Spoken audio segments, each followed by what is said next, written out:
YouTube ఇప్పుడు మన daily లైఫ్లో భాగం అయిపోయింది. ఇంతవరకు మనం యూట్యూబ్లో యూజర్లు ఇంటరాక్ట్ కావడానికి ఆప్షన్లు కొన్ని మాత్రమే ఉన్నాయి. Subscribe, like, comment, share, thanks.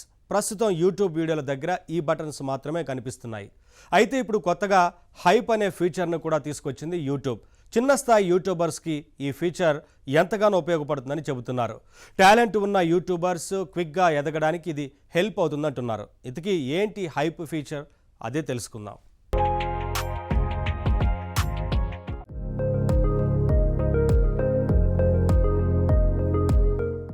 YouTube అన్నది ఇప్పుడు చాలా మందికి ఉపాధిగా మారింది.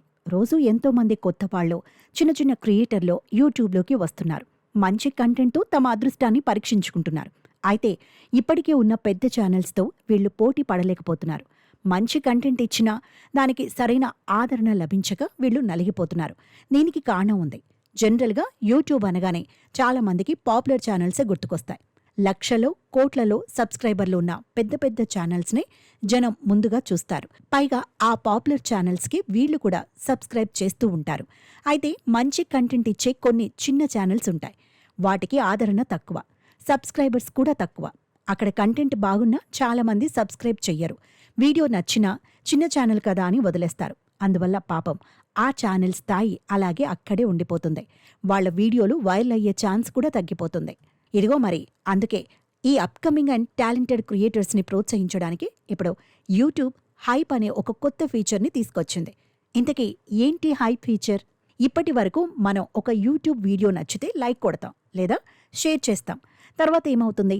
ఎక్కువ లైకులు, షేర్లు ఉన్న వీడియోల్ని యూట్యూబ్ ఇంజిన్ గుర్తించి వాటిని ప్రమోట్ చేస్తుంది. అలా ఛానల్ ఎదుగుతుంది. ఇప్పుడు పరిచయమైన హైప్ ఫీచర్ కూడా అలా ఛానల్ని ఎదిగేలా చేసే ఒక ప్రమోషనల్ టూలే. అయితే ఇక్కడ తేడా ఏంటంటే ఈ టూల్తో మనం ఛానల్ని డైరెక్ట్గా ప్రమోట్ చేయొచ్చు. నచ్చిన వీడియోని హైప్ చేస్తే అది ఛానల్కి డైరెక్ట్గా ఉపయోగపడుతుంది. మామూలు ప్రమోషన్ పద్ధతికి ఇది భిన్నమైనదని చెప్పొచ్చు. మామూలు ప్రాసెస్ కొంత డొంక తిరుగుడు పద్ధతిగా ఉంటుంది. అంటే జనం ఎక్కువ మంది ఒక వీడియోని లైక్ చేయడం, దానిని యూట్యూబ్ ఇంజిన్ గుర్తించి ప్రమోట్ చేయడం, ఇదంతా లేట్ అవుతుంది. అయితే ఇప్పుడు కొత్తగా వచ్చిన హైప్ ఆప్షన్ వాడితే వీడియో డైరెక్ట్గా ప్రమోట్ అయి ఛానల్ ఎదుగుతుంది. అయితే ఈ హైప్ అవకాశాన్ని చిన్న ఛానల్స్కి మాత్రమే ఇస్తున్నారు యూట్యూబ్ వాళ్ళు. యూట్యూబ్ వాళ్ల లెక్క ప్రకారం 5 లక్షల లోపు సబ్స్క్రైబర్స్ ఉన్న వాళ్లంతా చిన్న ఛానల్స్గానే లెక్క. అందువల్ల 5 లక్షల కంటే ఎక్కువ సబ్స్క్రైబర్స్ ఉన్న ఛానల్స్కి ఈ హైప్ ఫీచర్ అందుబాటులో ఉండదు. అలాగని కనీసం 500 సబ్స్క్రైబర్స్ లేకపోయినా కూడా ఈ హైప్ ఫీచర్ ఉండదు. సో హైప్ ఫీచర్తో మీ ఛానల్ని జనం ప్రమోట్ చేయాలంటే మీ ఛానల్ సబ్స్క్రైబర్స్ సంఖ్య 500 నుంచి 5 లక్షల లోపు ఉండాలన్నమాట. ఇంతకీ ఈ హైప్ ఫీచర్ ఎలా పనిచేస్తుంది? ఒక వీడియో అప్లోడ్ అయిన మొదటి వారంలో దాన్ని చూసిన వ్యూవర్ ఎవరైనా దానికి హైప్ ఇవ్వచ్చు. అయితే ఈ హైప్కి ఒక లిమిట్ ఉంటుంది. ఏ వ్యూవర్ అయినా ఒక వారంలో మ్యాక్సిమం 3 వీడియోలకి మాత్రమే హైప్ ఇచ్చి ఛానల్ని సపోర్ట్ చేయొచ్చు. వీడియోలకి హైప్స్ పెరిగితే ఛానల్ ఎలా ప్రమోట్ అవుతుంది? యూట్యూబ్లోని ఎక్స్ప్లోర్ ట్యాబ్లో హైప్ లీడర్ బోర్డ్ అనే ప్రత్యేకమైన డాష్ బోర్డ్ ఉంటుంది. ఎవరైనా వ్యూయర్ వీడియోకి హైప్ ఇచ్చిన ప్రతిసారి ఆ వీడియోకి కొన్ని పాయింట్స్ వస్తూ ఉంటాయి. ఎక్కువ పాయింట్స్ వచ్చిన వీడియోలు ఈ లీడర్ బోర్డులోకి చేరతాయి. ఇలా లీడర్ బోర్డులో స్థానం సంపాదించిన వీడియోలకి యూట్యూబ్ మరింతగా ప్రయారిటీ ఇచ్చి పాపులర్ చేస్తుంది. అది ప్రాసెస్. ఈ ప్రమోషన్ ఎలా జరుగుతుందంటే ఈ హైప్డ్ వీడియోల్ని యూట్యూబ్ ఎక్కువ మంది యూజర్ల హోమ్ ఫీల్డ్లో కనిపించేలా చేస్తుంది. అంతేకాదు ఈ హైప్ వీడియోల దగ్గర పాపులర్ అంటూ ప్రత్యేకమైన బ్యాడ్జ్ కూడా చూపిస్తుంది. ఈ రకమైన ప్రమోషన్ వల్ల చిన్న స్థాయి క్రియేటర్ల ఛానల్స్ గతంలో కంటే వేగంగా ఎదిగే అవకాశం ఉంటుంది. అయితే ఇక్కడ కొంతమందికి డౌట్ రావచ్చు. ఎక్కువ సబ్స్క్రైబర్లు ఉన్న ఛానల్స్లోని వీడియోలకి ఎక్కువ హైప్లు వచ్చే అవకాశం ఉంటుంది కదా. తక్కువ సబ్స్క్రైబర్లు ఉన్న ఛానల్స్ మంచి కంటెంట్ ఇచ్చినా హైప్స్ లభించే ఛాన్స్ కూడా తక్కువగానే ఉంటుంది. కాబట్టి పెద్ద ఛానల్సే ఎదుగుతాయేమో అని అనుకోవచ్చు. కానీ అలా జరగకుండా యూట్యూబ్ ఒక ప్రత్యేకమైన జాగ్రత్త తీసుకుంది. బోనస్ పాయింట్స్ అనే పద్ధతి తీసుకొచ్చింది. ఉదాహరణకి తక్కువ సబ్స్క్రైబర్స్ ఉన్న ఛానల్లోని ఓ వీడియో గొప్పగా ఉందనుకుందాం. దానికి మనం హైప్ ఇస్తే ఎక్కువ బోనస్ పాయింట్లు వస్తాయి. అదే ఎక్కువ సబ్స్క్రైబర్లు ఉన్న ఛానల్లోని వీడియోకి హైప్ ఇచ్చినా వచ్చే బోనస్ పాయింట్లు మాత్రం తక్కువగానే ఉంటాయి. ఈ విధంగా చిన్న పెద్ద ఛానల్స్ మధ్య ఒక బ్యాలెన్స్ ఏర్పడుతుంది. ఈ కారణంగా కొత్తగా యూట్యూబ్లోకి వచ్చేవాళ్లు వేగంగా ఎదగడానికి, పెద్ద ఛానల్స్తో పోటీ పడుతూ తమ టాలెంట్ ప్రూవ్ చేసుకోవడానికి అవకాశం లభిస్తుందన్నమాట. అయితే ఈ హైప్ ఫీచర్ అనేది ఇండియాకి కొత్త కావచ్చు. కానీ యూట్యూబ్లో కొత్తేమీ కాదు. ఈ ఫీచర్ని ఇండియాలో తీసుకురాకముందే టర్కీ, తైవాన్, బ్రెజిల్ లాంటి దేశాల్లో యూట్యూబ్ పరీక్షించింది. అక్కడ మంచి ఫలితాలొచ్చాయి. దాంతో ఇప్పుడు మన దేశంలోని ఛానల్స్కి దీన్ని అందుబాటులోకి తెచ్చారు. ముఖ్యంగా వంటలు, గేమింగ్, మ్యూజిక్, మేకప్ లాంటి సబ్జెక్టులతో ఛానల్స్ నడుపుతున్న క్రియేటర్స్కి ఈ ఫీచర్ అందుబాటులో ఉంటుంది. సో ఇకపైన మీకు ఏదైనా ఒక చిన్న ఛానల్లో ఒక గొప్ప వీడియో కనిపిస్తే వెంటనే దానికి హైప్ ఇవ్వండి. టాలెంట్ ఉన్న ఛానల్కి సబ్స్క్రైబర్స్ తక్కువగా ఉంటే వాళ్ళకి మీరిచ్చే హైప్ ఖచ్చితంగా హెల్ప్ అవుతుంది.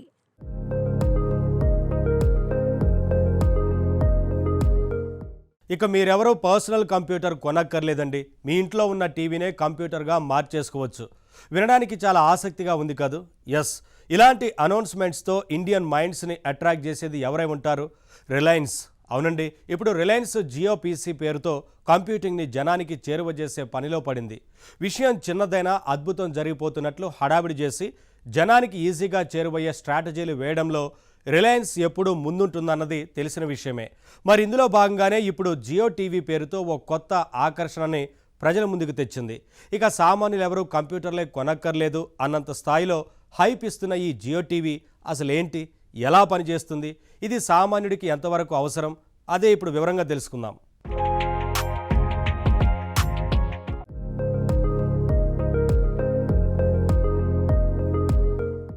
సాధారణంగా సామాన్యుల ఇళ్లలో టీవీ ఉంటుంది, కానీ కంప్యూటర్ ఉండదు. ఆఫీసుల్లో పనిచేసే వాళ్ళకి మాత్రమే ఈ కంప్యూటర్లు, ల్యాప్టాప్లు అవసరం.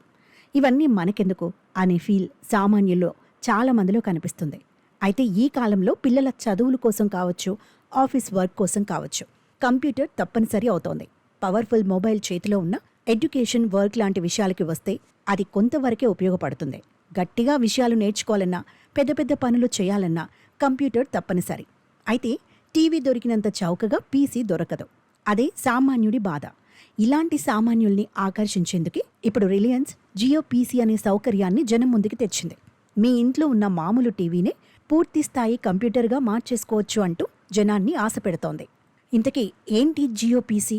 ఎలా పనిచేస్తుంది? నిజంగా పీసీలా పనిచేస్తోందా? నిజానికి ఇది క్లౌడ్ టెక్నాలజీ ఆధారంగా పనిచేసే ఒక వర్చువల్ కంప్యూటర్ సర్వీస్ మాత్రమే. మీ ఇంట్లో జియో ఫైబర్ కనెక్షన్ ఉంటే దాంతోపాటు జియో సెటప్ బాక్స్ ఇస్తారు. దానికి ఇప్పుడు మీరొక కీబోర్డ్ని, మౌస్ని కనెక్ట్ చేసుకోవాలి. అప్పుడు కంప్యూటర్ రెడీ అంటున్నారు. అంటే మన టీవీ మానిటరే పీసీ మానిటర్ అవుతుంది. మన టీవీ సెటప్ బాక్సే సిపియులా పనిచేస్తుందన్నమాట. అయితే టెక్నికల్గా చూస్తే టీవీ పక్కన ఉండే ఈ సెటప్ బాక్స్ పవర్ఫుల్ కాంపోనెంట్ కానే కాదు. కంప్యూటింగ్కి పనికిరాదు. మంచి కంప్యూటింగ్ చేయాలంటే మంచి హార్డ్వేర్ కావాలి, గొప్ప ప్రాసెసర్, ఎక్కువ ర్యామ్, ఇవన్నీ కావాలి. అయితే ఇక్కడ ఏం జరుగుతుందంటే వాటన్నిటినీ క్లౌడ్ నుంచి వాడడం జరుగుతుంది. అంటే సెటప్ బాక్స్ అనేది నేరుగా సిపియు కాకపోయినా, పీసీకి అవసరమైన హార్డ్వేర్ ఏది దాంట్లో ఉండకపోయినా ఎక్కడో ఉండే సర్వర్ల ద్వారా కంప్యూటింగ్ ప్రాసెస్ చేసి పెడుతుంది. అంటే ఇక్కడ జరిగేది ఇంటర్నెట్ బేస్డ్ కంప్యూటింగ్ అన్నమాట. ఈ జియో పీసీకి సంబంధించిన వివరణలు అన్నీ జియో వాళ్ళ సైట్లో ఉన్నాయి.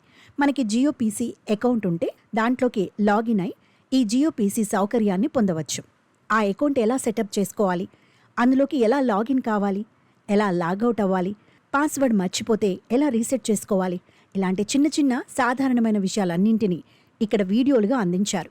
అయితే టెక్నాలజీ పట్ల బేసిక్ నాలెడ్జ్ కూడా లేని వాళ్ళకి ఇవి గొప్పగా అనిపిస్తాయేమో, కానీ నిజానికి ఇదంతా కేవలం వట్టి హడావిడి అన్న విషయం తెలిసిపోతూనే ఉంది. ఇకపోతే జియో పీసీ ఎలా ఉందో ఫీడ్బ్యాక్ ఇవ్వమంటూ ఓ ఆప్షన్ అందించారు. అది సంతోషకరమైన విషయం. జియో పీసీతో ఇంట్లోనే కంప్యూటర్ ఉందని ఎవరైనా ఆనందిస్తే తప్పులేదు. కానీ జియో పీసీ సర్వీస్ అనేది చాలా లిమిటెడ్ అన్న విషయం తెలుసుకోవాలి.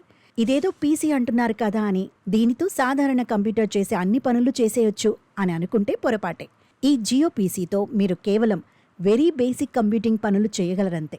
ముఖ్యంగా చిన్న చిన్న ఆఫీస్ పనులు మాత్రమే చేయగలుగుతారు. పైగా అవి చేయాలన్నా చాలామంది యూజ్ చేసే మైక్రోసాఫ్ట్ ఆఫీస్ ఇందులో ఇన్స్టాల్ చేసి ఉండదు. వర్డ్ ఎక్సెల్ లాంటి సాఫ్ట్వేర్లు రెడీగా లభించవు. లిబ్రే ఆఫీస్ అనే ఫ్రీవేర్ మాత్రమే ఇందులో ఇచ్చారు. అయితే ఆఫీస్ 365 లాంటివి ఇప్పటికే మీరు పర్చేజ్ చేసి ఉంటే దానిని జియో పీసీలో బ్రౌజర్ ద్వారా ఉపయోగించుకోవచ్చు. అంతవరకే. ఇంకా హార్డ్వేర్ పరమైన పరిమితులు కూడా చాలా ఉన్నాయి. మామూలు పీసీకి మనం వెబ్క్యామ్, ప్రింటర్ లాంటి వాటిని కనెక్ట్ చేసి వాడుకుంటాం. అయితే అలాంటివేవి జియో పీసీకి కనెక్ట్ చేయలేం. నిజానికి జియో పీసీ అంటూ వీళ్ళు గొప్పగా చెబుతున్నారు గాని దీంతో చేయగల సాధారణమైన పనుల్ని మనం కేవలం జియో సెటాప్ బాక్స్తోనే కాదు, ఇతర బ్రాండ్ల సెటాప్ బాక్సులతో కూడా చేసుకోవచ్చు. కీబోర్డ్, మౌస్ కనెక్ట్ చేసుకుంటే దాదాపు అన్ని సెటాప్ బాక్సుల్లోనూ బ్రౌజర్ ద్వారా ఇంటర్నెట్ యాక్సెస్ చేయొచ్చు. మీది ఆండ్రాయిడ్ టీవీ అయితే యాప్స్ ద్వారా ఎన్నో పనులు చేసుకోవచ్చు. అసలు టీవీ సెటాప్ బాక్సులే కాదు, మినీ పీసీల పేరుతో చిన్న చిన్న బాక్సులెన్నో ఇప్పుడు లభిస్తున్నాయి.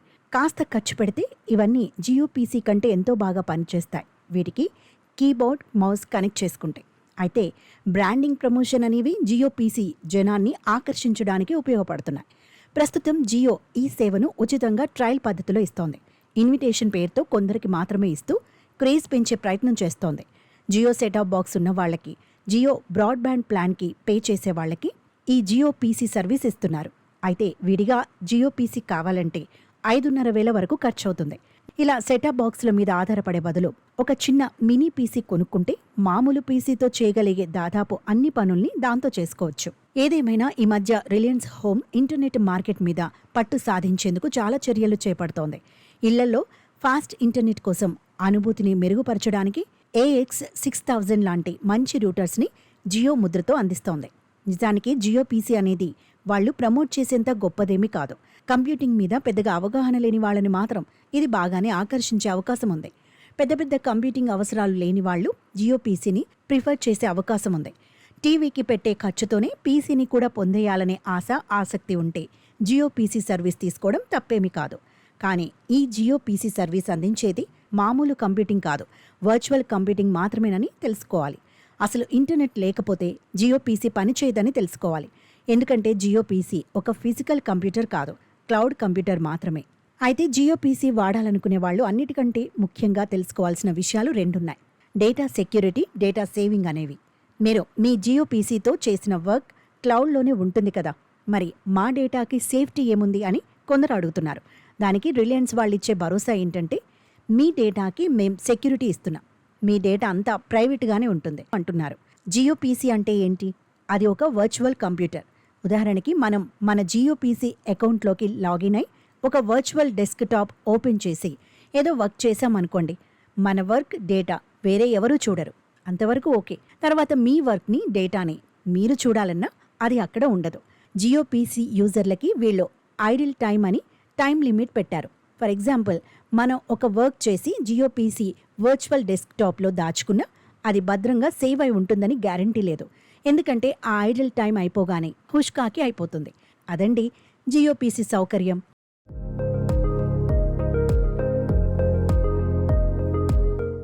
జీమెయిల్లో ఈ మధ్య AI ఫీచర్స్ వచ్చాయి తెలుసు కదా. మరి వాటి వల్ల ఒక పెద్ద సెక్యూరిటీ ప్రాబ్లం వచ్చి పడిందండి. అవునండి, ఇది జోక్ కాదు, సీరియస్. ఎందుకంటే జీమెయిల్ అంటే చిన్న టూల్ కాదు. ప్రతినిత్యం 200 కోట్ల మంది యూజర్లు జీమెయిల్ని వాడుతూ ఉంటారు. మరి అంతమందిని ఎఫెక్ట్ చేసే సెక్యూరిటీ ప్రాబ్లం అంటే దాని గురించి అందరూ తెలుసుకుని తీరాలి. తెలియని వాళ్ళని హెచ్చరించాలి కూడా. ఇంతకీ ఏంటి ఆ సెక్యూరిటీ ప్రాబ్లం? దానివల్ల మనకొచ్చే ప్రమాదం ఏంటి? ఆ ప్రమాదం బారిన పడకూడదంటే మనం ఏం చేయాలి? అదే తెలుసుకుందాం.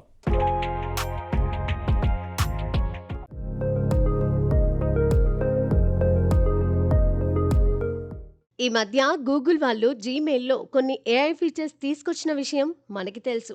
అందులో ముఖ్యమైనది, జనం ఎక్కువగా వాడుతున్నది ఒక ఫీచర్ ఉంది. అదే సమ్మరైజ్ దిస్ ఈమెయిల్. ఇదిగో ఈ ఫీచరే ఇప్పుడు గూగుల్ యూజర్ల కొంపు ముంచే అవకాశం ఉందని తేలింది. అసలు ఈ ఫీచర్ ఏం చేస్తుంది? ఈమెయిల్స్ చదవడంలో యూజర్కి హెల్ప్ చేస్తుంది. ఫర్ ఎగ్జాంపుల్, రోజు మనకి 10ల కొద్దీ లేదా 100ల కొద్దీ ఈమెయిల్స్ వస్తూ ఉంటాయి. వాటిలో పెద్ద పెద్ద పొడుగాటి మెయిల్స్ కూడా ఉంటాయి. చిన్నవి, షార్ట్వి అయితే ఈమెయిల్స్ వెంటనే చదువుతాం. కానీ బోలెడంత టెక్స్ట్ ఉండే దీర్ఘమైన మెయిల్స్ అయితే ఇబ్బంది పడతాం. మెయిల్ కింద వరకు స్క్రోల్ చేసి పూర్తిగా చదివే ఓపిక చాలామందికి ఉండదు. ఓపిక ఉన్నా తీరిక ఉండకపోవచ్చు. అసలు అందుకే గూగుల్ సమ్మరైజ్ దిస్ ఈమెయిల్ అనే AI ఫీచర్ని తెచ్చింది. ఇది గూగుల్ జెమినీ ఆధారంగా పనిచేస్తుంది. ఇప్పుడు ఎంత పెద్ద మెయిల్ వచ్చినా సరే సమ్మరైజ్ బటన్ నొక్కితే చాలు, ఆ ఈమెయిల్లో మొత్తం కంటెంట్ ఏముందో అదంతా క్షణాల్లో AI చదివేస్తుంది. ఆ సారాంశాన్ని సింపుల్గా మన కళ్ళ ముందుంచుతుంది. ప్రాక్టికల్గా ఇది చాలా ఉపయోగపడే ఫీచర్. కానీ ఇప్పుడు ఈ సౌకర్యం వెనుకే పెద్ద భద్రతా లోపం ఉందని సెక్యూరిటీ నిపుణులు కనిపెట్టారు. అది ప్రమాదకరమైన విషయం అంటూ హెచ్చరించారు కూడా. నిజంగానే వాళ్ళు చెప్పిన ప్రమాదం జరిగే అవకాశం ఉంది. సమ్మరైజ్ అనే ఏఐ ఫీచర్ని హ్యాకర్లు తమకు ఆయుధంగా మార్చుకునే ప్రమాదం ఖచ్చితంగా ఉంది. అది తెలివైన మోసం, ఈజీగా పట్టుకోలేం. అందువల్లే టెక్ ప్రపంచం దీన్ని సీరియస్గా తీసుకుంటోంది. ఇంతకీ ఏఐ వల్ల వచ్చిన ఈ ప్రమాదం ఏంటి? దీన్ని యూజ్ చేసుకొని హ్యాకర్లు ఎలా మోసం చేస్తారు? ఫర్ ఎగ్జాంపుల్, ఇకపైన హ్యాకర్లు మిమ్మల్ని మోసం చేయడానికి మెయిల్ పంపాలనుకున్నారనుకోండి, పైకి సాధారణంగా కనిపించే మామూలు ఈమెయిల్నే పంపుతారు. అయితే ఆ ఈమెయిల్లో మన కంటికి కనిపించకుండా కొన్ని రహస్య ఆదేశాల్ని ఉంచుతారు. వీటిని మనం సీక్రెట్ ఇన్స్ట్రక్షన్స్ లేదా సీక్రెట్ కమాండ్స్ అని అనుకుందాం. ఇవి మన కళ్ళకి కనబడవు, ఎందుకంటే తెల్ల కాగితంపై తెల్ల సిరాతో రాస్తే అవి మనకి కనిపించవు కదా. అలాగే ఇవి కూడా హ్యాకర్లు తమ రహస్య సమాచారాన్ని చిన్న చిన్న ట్రిక్స్ ఉపయోగించి సీక్రెట్గా దాచి ఉంచుతారు. ఉదాహరణకి, అక్షరాల సైజును 0 అని సెట్ చేస్తారు. అందువల్ల టెక్స్ట్ కమాండ్స్ అక్కడ ఉన్నా మనకి కనిపించవు. అలాగే మరొక ట్రిక్ ఏంటంటే, ఈమెయిల్ బ్యాక్గ్రౌండ్ ఏ కలర్లో ఉందో ఆ అక్షరాల రంగును కూడా అదే రంగులోకి మార్చడం. ఇలాంటి ట్రిక్స్ వల్ల హ్యాకర్ల టెక్స్ట్ కమాండ్స్ మన ఈమెయిల్లో మన కళ్ళెదురుగానే ఉన్నా మనం వాటిని చూడలేం. సరే, ప్రమాదకరమైన ఈమెయిల్స్ వచ్చినప్పుడు జీమెయిల్ స్పామ్ ఫిల్టర్స్ గుర్తుపట్టాలి కదా, కనిపెట్టాలి కదా. కానీ ఆ స్పామ్ ఫిల్టర్స్ కూడా ఈ టెక్స్ట్ కమాండ్స్ని గుర్తుపట్టలేవు, ఎందుకంటే స్పామ్ ఫిల్టర్స్ మెయిల్ స్కానర్స్ కొంతవరకే పనిచేస్తాయి. ఈమెయిల్లో ప్రమాదకరమైన ఫైల్స్ ఉన్నప్పుడు, వైరస్ కలిగిన అటాచ్మెంట్లు ఉన్నప్పుడు మాత్రమే అవి పట్టుకోగలుగుతాయి. అయితే ఇక్కడ ఉన్నవి కేవలం టెక్స్ట్ కమాండ్స్ మాత్రమే కాబట్టి జీమెయిల్ స్పామ్ ఫిల్టర్లు వీటిని గుర్తించవు. దీంతో హ్యాకర్ల సమాచారంతో పాటు ఈమెయిల్ నేరుగా మన ఇన్బాక్స్లోకి వచ్చేస్తుంది. సరే, ఇంతకీ ఈ టెక్స్ట్ కమాండ్స్లో ఏముంటుంది? అవి మనకి ఎలాంటి ప్రమాదం తీసుకొస్తాయి? మామూలుగా అయితే ఏ ప్రమాదమూ లేదు, కానీ ఏఐ ఉపయోగించినప్పుడే ఇవి పనిచేసి సమస్య తీసుకొస్తాయి. అంటే మనం హ్యాకర్ నుంచి వచ్చిన ఈమెయిల్ ఓపెన్ చేసినప్పుడు అందులోని కంటెంట్ మొత్తం తెలుసుకోవడానికి సమ్మరైజ్ దిస్ ఈమెయిల్ బటన్ను నొక్కామనుకోండి, అప్పుడు జీమెయిల్లో ఉన్న జెమినీ ఏఐ ఏం చేస్తుంది? ఆ ఈమెయిల్లో ఉన్నదంతా చదువుతుంది. అంటే మెయిల్లో మనకి కనిపించే కంటెంట్తో పాటు మనకి కనిపించని ఈ రహస్య ఆదేశాల్ని కూడా చదువుతుంది. అంతేకాదు, వాటిని గుడ్డిగా పాటిస్తుంది. దానికేం తెలుసు, అది జస్ట్ ఒక టూల్ అంతే. ఈ సీక్రెట్ కమాండ్స్లో ఏముంటుందంటే, యూజర్కి ఒక నోటిఫికేషన్ చూపించమనే ఆదేశం ఉంటుంది. ఆ నోటిఫికేషన్ ఏంటంటే, డియర్ జీమెయిల్ యూజర్, మీ అకౌంట్ ఇప్పుడు ప్రమాదంలో ఉంది, మీరు వెంటనే మీ పాస్వర్డ్ని మార్చుకోవాలి, లేదంటే ప్రమాదం అని. ఇలాంటి హెచ్చరికతో నోటిఫికేషన్ కనిపించడమే కాదు, పాస్వర్డ్ మార్చుకోవడానికి ఇక్కడ లింక్ క్లిక్ చేయండి అంటూ ఒక లింక్ కూడా చూపిస్తుంది. మనం వెంటనే నమ్ముతాం, ఎందుకంటే ఆ లింక్ నేరుగా మన జీమెయిల్లోనే కనిపిస్తుంది. గూగుల్ వాళ్ళే అధికారికంగా హెచ్చరించినట్టుగా ఈ వార్నింగ్ కనిపిస్తుంది. మనకి ఎంతో నమ్మకమైన జీమెయిల్ నుంచే వార్నింగ్ అనేసరికి అలర్ట్ అవుతాం కదా. అందుకే చాలామంది అనుమానించకుండా, ఆలోచించకుండా ఆ లింకును క్లిక్ చేస్తారు. అదే హ్యాకర్లకు కావాల్సింది. ఆ లింకు ద్వారా వాళ్ళు ఎన్నో విధాలుగా మనల్ని మోసం చేసే అవకాశం ఉంది. మొత్తం మీద ఈ విధంగా సమ్మరైజ్ అనే ఏఐ ఫీచర్ని ఆధారం చేసుకొని మోసాలు జరిగే అవకాశం ఖచ్చితంగా ఉంది. మరి ఈ లోపం గురించి గూగుల్ ఏమంటుందో, మనం ఏం చేయాలి? నిజానికి జీమెయిల్లో ఏఐ ఫీచర్స్ పరిచయం చేస్తున్నప్పుడే ఈ భద్రతా లోపం ఉందని గూగుల్ గుర్తించిందట. ఇలాంటి ప్రమాదాల్ని అరికట్టడానికి ఇప్పటికే కొన్ని చర్యలు తీసుకున్నామని అంటోంది. మరికొన్ని జాగ్రత్తలు అమలు చేస్తున్నామని కూడా చెబుతోంది. అయితే ఇక్కడ ఆనందించవలసిన విషయం ఏంటంటే, లోపమైతే ఉంది కానీ ఇప్పటి వరకు ఏ హ్యాకర్ కూడా ఈ ఏఐ ట్రిక్ను ఉపయోగించి నిజమైన దాడులు చేసినట్లు ఆధారాలు లేవు. కానీ రేపెవరైనా ఇదే ట్రిక్ యూజ్ చేస్తే, మనల్ని మోసం చేస్తే ప్రమాదం నుంచి ఎలా తప్పించుకోవాలి? Very simple. మనం గూగుల్ మెయిల్ చదువుతున్నప్పుడు జెమినీ ఏఐ ఇచ్చే సమ్మరీల్ని గుడ్డిగా నమ్మకూడదు. ఈమెయిల్ని సమ్మరైజ్ చేసినప్పుడు ఆ ఫైనల్ కంటెంట్లో ఏదైనా హెచ్చరిక కానీ, లింక్ కానీ, ఫోన్ నంబర్ కానీ కనిపిస్తే నమ్మకుండా డౌట్ చేయాలి. ఒరిజినల్ ఈమెయిల్ను పూర్తిగా చదివి ఆ వివరాలు ఒరిజినల్ మెయిల్లో ఉన్నవా లేనివా అని చెక్ చేసుకోవాలి. అసలు ఈమెయిల్లో కనిపించే హైపర్ లింక్స్ని క్లిక్ చేయడం అనేది యూజర్కి ఎప్పుడైనా డేంజరే. లింక్ క్లిక్ చేయండి, ఇది ఎంతో అవసరం అని చెప్పినా అనుమానాస్పదంగా అనిపించేవి అస్సలు క్లిక్ చేయకూడదు. ఏది ఏమైనా మనం ఫైనల్గా తెలుసుకోవాల్సింది ఒక్కటే, ఏఐ అనేది మన పనుల్ని ఈజీ చేస్తుంది నిజమే, కానీ ఏఐ ఉంది కదా అని మనిషిగా మనకుండే ఆలోచన శక్తిని, విచక్షణని కోల్పోకూడదు. గూగుల్ జీమెయిల్లో ఇప్పుడు మనం గుర్తించిన ఈ లోపాలే రేపు మనకి గుణపాఠాలు కావాలి.